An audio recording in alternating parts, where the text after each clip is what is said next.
The harbor of Alexandria hums with sound. Bronze chains clink, sails snap in the salt wind, and somewhere faintly, a hiss of steam rises from a vessel that no one yet understands. In a narrow workshop near the canal, water drips through a clock, marking seconds that have not yet been named. A young inventor bends over a copper pipe, watching air trapped inside pulse like a living thing. His name is Ctesibius of Alexandria, and he is building the future out of pressure and patience. In another part of the city, a philosopher from Byzantium writes about mechanike, the geometry of work, the art of motion. His name is Philo. And far across the sea, on the island of Samos, an astronomer named Conon watches the heavens and draws curves in the sand, curves that will one day help Archimedes calculate the invisible volumes of the world. 3 men, 1 generation, 1 city at the heart of the ancient world. A mathematician, an engineer, and an inventor, each daring to suggest that reason itself could take physical form.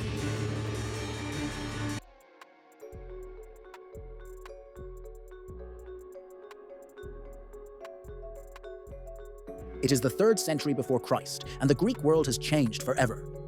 Alexander the Great's empire has splintered, but his vision of a world bound by curiosity endures. His general Ptolemy has seized Egypt and built a new capital on the Nile Delta.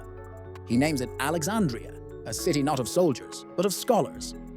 Here, the kings of Egypt rule as patrons of the mind. They raise the great library and the Mausion, a temple, a university, and a laboratory combined. Ships entering the harbor are searched not for gold, but for books. Their scrolls are copied, translated, and stored in vast halls lined with cedar shelves. Within its walls, knowledge itself becomes a kind of religion. Mathematicians are treated like priests, astronomers like civil servants, engineers like magicians with royal salaries. The boundary between thought and craft dissolves. The Ptolemies seek prestige through knowledge. Their philosophers seek power through understanding. And from this alliance, half intellectual, half political, the modern idea of science is born. Among those drawn into this intellectual storm are 3 figures whose paths will briefly converge: Conon, Philo, and Ctesibius. Together, they will transform geometry from an abstract pursuit into a living force.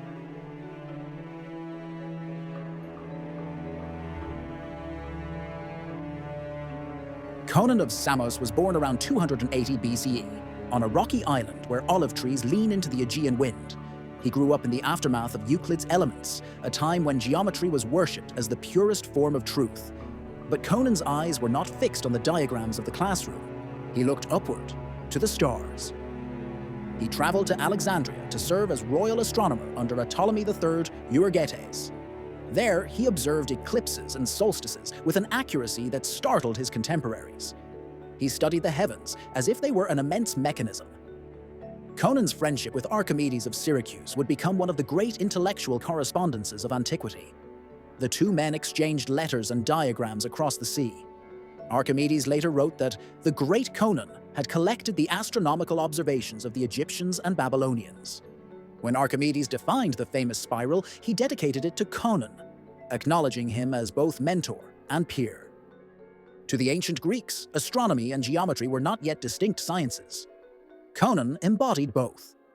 He measured the movements of the sun and moon, refined Egyptian calendars, and perhaps even charted the lunar nodes that would later inform eclipse prediction. He also named a constellation, the Lock of Berenice, honoring the queen who cut her hair as a vow for her husband's safe return from war. The gesture was symbolic. Human stories now had a place in the sky. The stars themselves were being claimed by mathematics. Yet Conon's career also marked a turning point. He belonged to the last generation who saw geometry as a purely celestial art. After him, the Greek imagination would turn downward, from the heavens to the workshop. The next thinkers would ask, not how the stars move, but how machines do.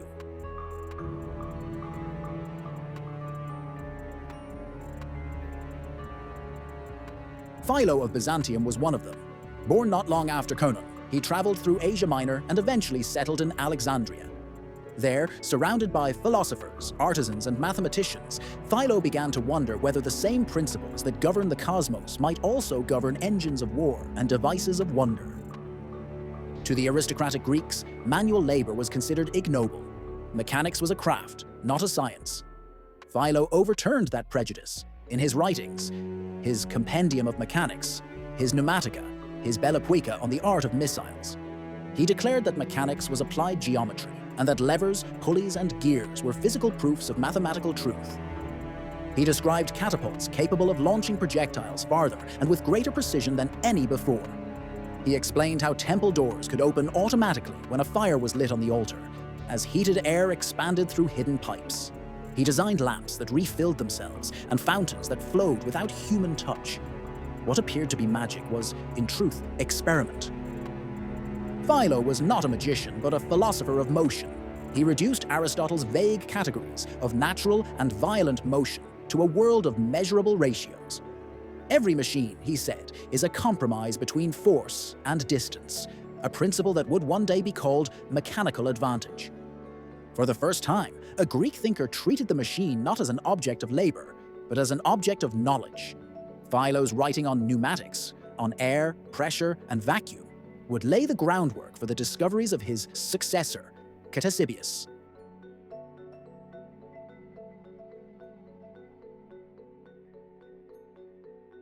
Ctesibius was born around the same time, in a modest home near the royal docks of Alexandria.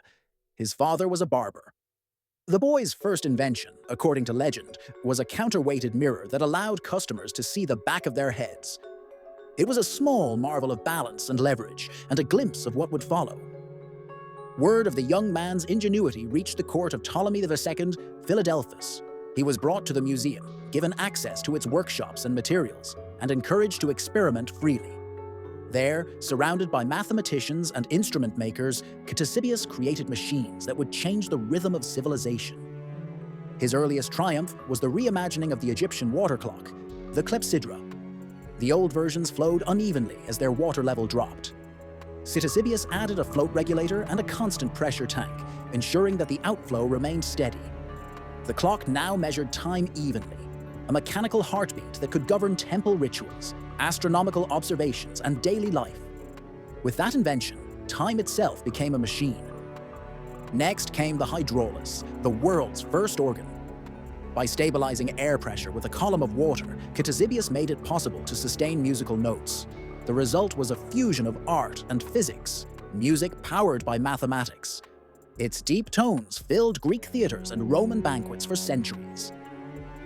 He then turned to the study of compressed air, designing piston pumps that could draw and expel water, pneumatic catapults that hurled stones by stored pressure, and toys that spun from reaction jets, primitive rockets in a world without engines. He discovered that air behaves like a spring, resisting compression and expanding when released. Centuries later, this same observation would form the basis of Boyle's law. But Ctesibius was more than an inventor. He was a theorist of systems. He realized that a machine could regulate itself, a principle that would not reappear until the invention of the thermostat and the computer. His feedback-controlled water clocks were the first self-correcting devices in history. Through Philo's writings, his discoveries survived. A century later, Hero of Alexandria would build upon them, creating the first steam engine, the Aeolipile, and a host of automata that astonished Roman audiences. Hero acknowledged Ctesibius as his master. Vitruvius, writing in Latin, called him the father of mechanical science. And through Arabic scholars of the medieval world, through Al-Jazari and the Banu Musa, his ideas would pass into Europe once more, shaping the Renaissance imagination.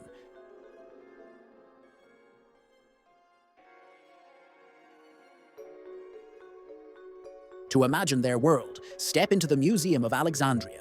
The air smells of oil and papyrus. In one hall, Eratosthenes measures the earth with shadows. In another, Herophilus studies the pulse. Mathematicians and artisans share benches, copying diagrams, forging instruments, testing theories. The boundaries between pure and practical vanish. After this, the ancient search for divine purpose gives way to the search for physical law. Motion is no longer explained by myth or by spirit, but by proportion, leverage, and equilibrium.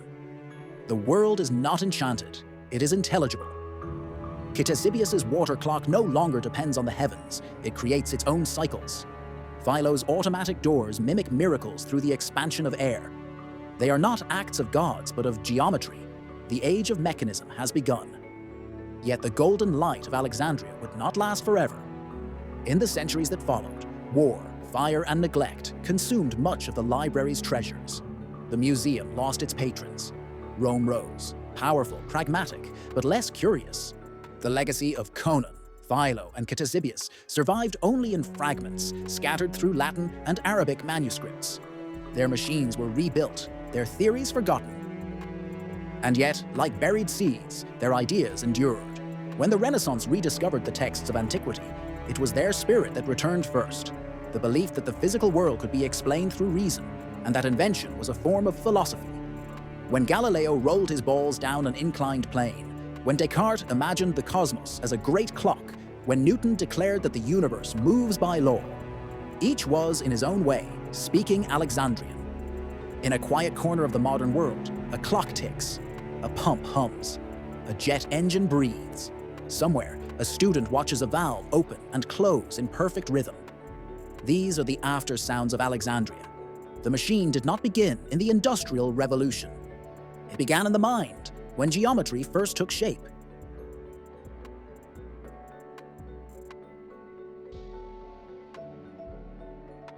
Conon traced circles in the heavens. Philo wrote logic into levers. Ctesibius gave breath to bronze. Together they turned curiosity into motion, and motion into knowledge. They taught humanity to reason with its hands. And in doing so, they gave birth to the machine mind. Their story ends where another begins. In a city across the sea, a man studies how levers move the world, how water bears weight, how numbers approach infinity. His name is Archimedes of Syracuse. From the legacy of Alexandria, he will carve the laws that rule both Earth and cosmos, proving that thought itself can have force. If you have enjoyed this journey through the first age of invention, like, share, and subscribe to the channel. Tell us which invention from Alexandria you would bring back if you could.